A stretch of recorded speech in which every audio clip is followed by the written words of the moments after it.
Good morning, students. This is Kalpana Singh on the stage RITT YouTube channel पर आप सभी का एक बार फिर से स्वागत है।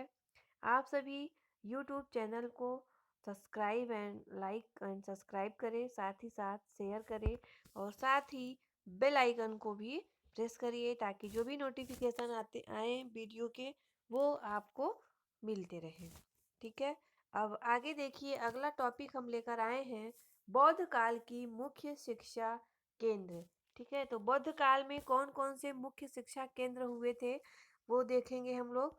सबसे पहले देखिए तक्षशिला विश्वविद्यालय। ठीक है, तो इसकी स्थिति हम देखते हैं। तक्षशिला वर्तमान में पाकिस्तान के रावलपिंडी शहर में लगभग 35 किलोमीटर की दूरी पर स्थित है। वैदिक काल में यह वैदिक शिक्षा का मुख्य केंद्र था और बौद्ध काल में यह बौद्ध शिक्षा का केंद्र के रूप में विकसित हुआ। यानी कि वैदिक काल में ये वैदिक काल का शिक्षण केंद्र के एक मुख्य विश्वविद्यालय था और ये बौद्ध काल में भी बौद्ध काल का शिक्षा केंद्र बना। और उसके देखिए इसमें भवन और पुस्तकालय की क्या व्यवस्था थी, इसको देखते हैं हम लोग। यहाँ पे देखिए भवन और पुस्तकालय। तो प्रारंभ में केवल एक विहार का निर्माण हुआ था, यानी कि मठ यानी कि विद्यालय का। पर आगे चलकर यहाँ पर अनेक विहारों का निर्माण हुआ। बड़े केंद्र शिक्षण कक्ष बने और सभा भवन बने, विशाल पुस्तकालय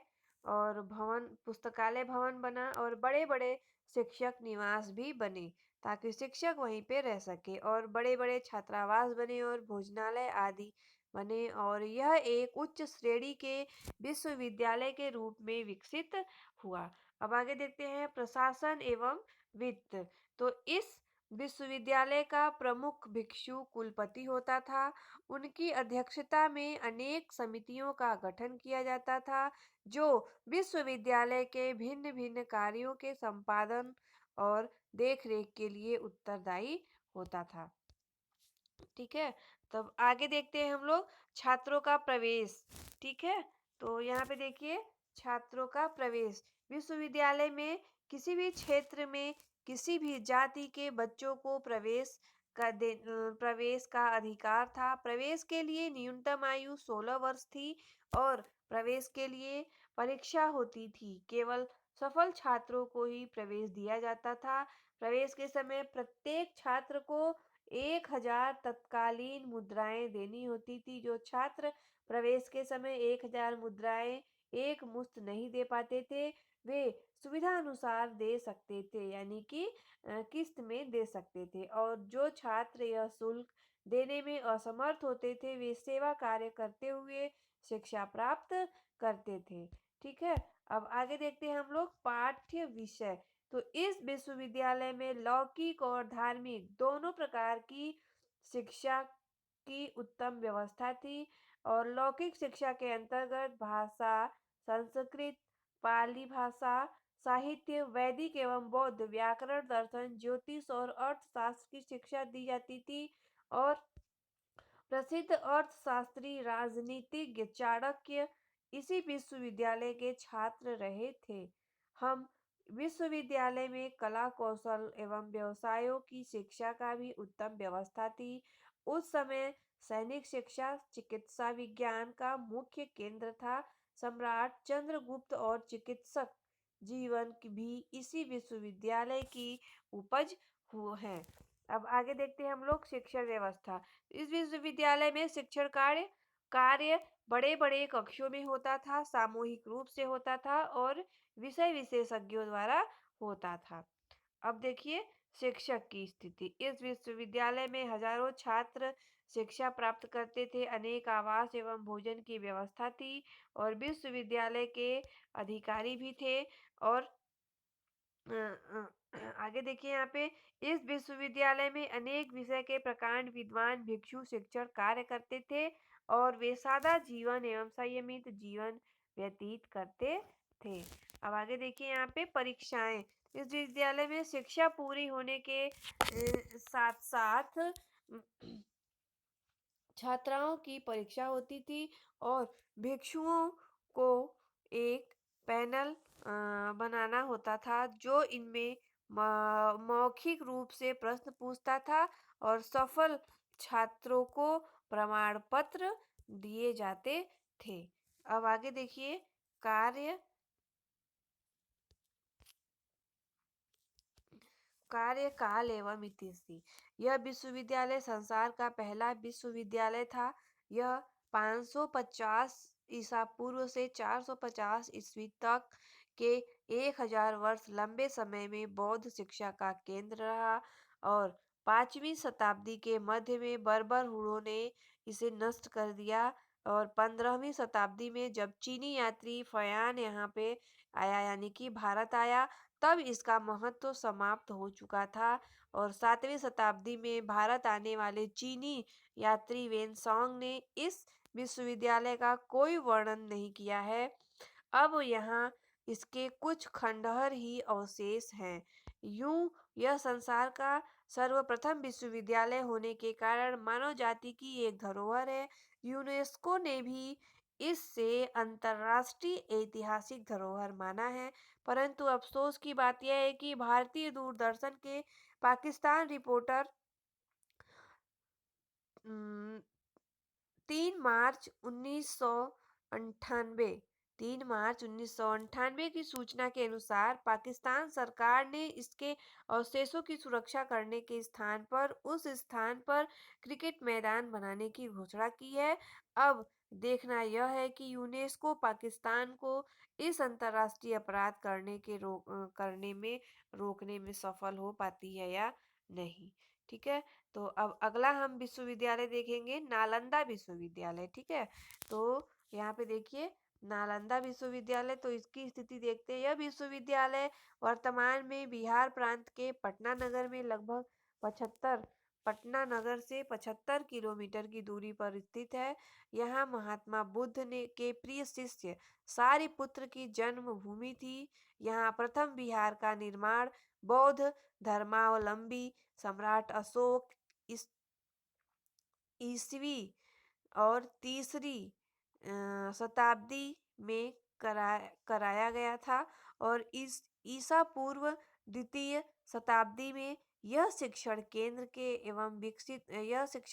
के रूप में विकसित हुआ था और गुप्त वंश के वैदिक धर्मावलंबी सम्राटों के इसके विकास का बड़ा योगदान दिया। सम्राट कुमार गुप्त प्रथम ने इससे बहुत से भवनों का निर्माण कराया और 7वीं शताब्दी में यह अपने विकास के उच्च शिखर पर था। ठीक है, अब अगला देखिए, इसमें भवन एवं पुस्तकालय। तो चीनी यात्री वेन सॉन्ग 7वीं शताब्दी में अपनी भारत यात्रा वर्णन में लिखा है, इस विश्वविद्यालय में 300 अध्ययन कक्ष, 8 बड़े सभा भवन, 13 छात्रावास भवन और अनेक शिक्षक निवास और भोजनालय भवन आदि थे। इनके चारों ओर इसलिए इनके चारों ओर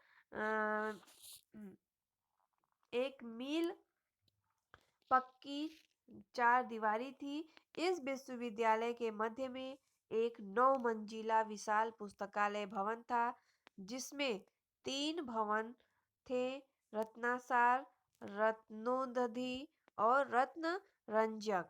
इसमें इसमें देखिए, इसके में सभी धर्मों से संबंधित पुस्तकें थी।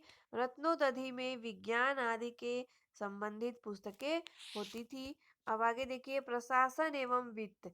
तो विश्वविद्यालय का प्रमुख भिक्षु कुलपति विश्वविद्यालय के भिक्षुओं के द्वारा यानी कि शिक्षकों के द्वारा निर्वाचन होता था और इसकी अध्यक्षता में 2 समिति यानी कि प्रशासनिक और शैक्षणिक का गठन किया जाता था जो क्रमशः विश्वविद्यालय के प्रशासनिक और शैक्षणिक कार्यों के लिए उत्तरदायी होते थे। इस विद्यालय को इस विद्यालय को 200 गांव दान में मिले थे। इसमें होने वाली आय से इस विश्वविद्यालय का खर्चा चलता था। ठीक है, अब आगे देखिए, छात्रों का प्रवेश। छात्रों का प्रवेश, तो यहाँ पे देखिए इस विश्वविद्यालय में छात्रों का प्रवेश कैसे होता था।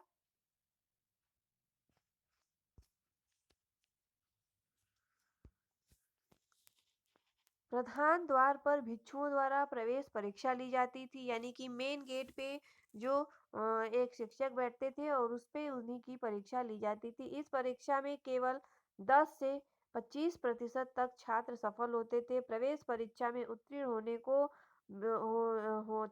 उत्तीर्ण छात्रों को बिना किसी भेदभाव के प्रवेश दिया जाता था। और आगे देखिए पाठ्य विषय। इस विश्वविद्यालय में बौद्ध साहित्य एवं दर्शन, महायान एवं हीनयान दोनों शाखाओं, चारों वेदों, न्याय, सांख्य एवं योग दर्शन, जैन धर्म, व्याकरण, गणित, रसायन शास्त्र, ज्योतिष, कला, शिल्प और आयुर्वेद चिकित्सा की शिक्षा की उत्तम व्यवस्था थी। ठीक है। तो शिक्षण व्यवस्था, वेनसोंग ने लिखा है कि इस विश्वविद्यालय में प्रतिदिन 100 भाषण होते थे और शिक्षक परिश्रम से पढ़ाते थे, अर्थ समझाते थे और व्याख्या करते थे। अगला है हमारा शिक्षक। वेनसोंग के समय 7वीं शताब्दी में इसमें 1500 भिक्षु थे और शीलभद्र इनके कुलपति थे। इस विश्वविद्यालय में 3 श्रेणी के शिक्षक थे और 20 से 29 तक ग्रंथों की व्याख्या करने वाले और 30 से 99 तक ग्रंथों की व्याख्या करने वाले और 50 या इसमें अधिक ग्रंथों की व्याख्या करने वाले उस काल के मूर्धन्य विद्वान नागार्जुन इसी विश्वविद्यालय के शिक्षक थे। अब अगला है हमारा शिक्षार्थी। वेनसोंग के समय इसमें देश विदेश के 10,000 छात्र थे। विदेशी छात्रों में चीन, Tibet, Japan, Korea, Burma, Sumatra, Java और श्रीलंका के छात्र थे। छात्रों के रहने के लिए छात्रावास थे और इसके लिए सोने के लिए चौकियां भी थी और भोजन की व्यवस्था सामूहिक रूप से होती थी। अब आगे देखिए यहाँ पे परीक्षा एवं उपाधि। ठीक है। इस विश्वविद्यालय में परीक्षा पूर्ण रूप से छात्रों की परीक्षा होती थी और छात्र भिक्षुओं के एक पैनल के सामने उपस्थित होते थे और भिक्षु उनसे मौखिक रूप से प्रश्न पूछते थे और संतुष्ट होने पर उन्हें सफल घोषित किया जाता था और सफल छात्रों को स्नातक की उपाधि दी जाती थी। अब आगे है हमारा कार्यकाल एवं इतिश्री। यूं तो नालंदा के बिहार में ईसा पूर्व दूसरी शताब्दी में ही शिक्षा की व्यवस्था हो गई थी, परंतु एक समृद्ध विश्वविद्यालय के रूप में इसका विकास ईसा की 4वीं शताब्दी में हुआ। 7वीं शताब्दी में यह अपनी उन्नति के उत्तम शिखर पर था। उस समय यह अंतर्राष्ट्रीय ख्याति प्राप्त विश्वविद्यालय था। सुदूर देशों चीन, Japan, Korea, Burma, Sumatra, Java और लंका से भी यहाँ छात्र आते थे और 12वीं शताब्दी के अंत तक यह अंतर्राष्ट्रीय विश्वविद्यालय के रूप में कार्यरत रहा और 1205 में कुतुबुद्दीन ऐबक ने दिल्ली की गद्दी पर बैठते ही अपने सेनापति बख्तियार खिलजी द्वारा इसे नष्ट करवा दिया। इसके विशाल भवन तुड़वाकर इसका विशाल पुस्तकालय जलवा दिए और इसके शिक्षक मरवा डाले। अब इसके अवशेष ही इसके गाथा के प्रतीक माने गए हैं। ठीक है। तो अभी हम लोगों ने सिर्फ 2 विश्वविद्यालय देखा है, क्योंकि वीडियो लंबा हो जाएगा इसलिए हम अगला जो विश्व आगे का जो विश्वविद्यालय है उसको हम अगले वीडियो में देखेंगे। धन्यवाद।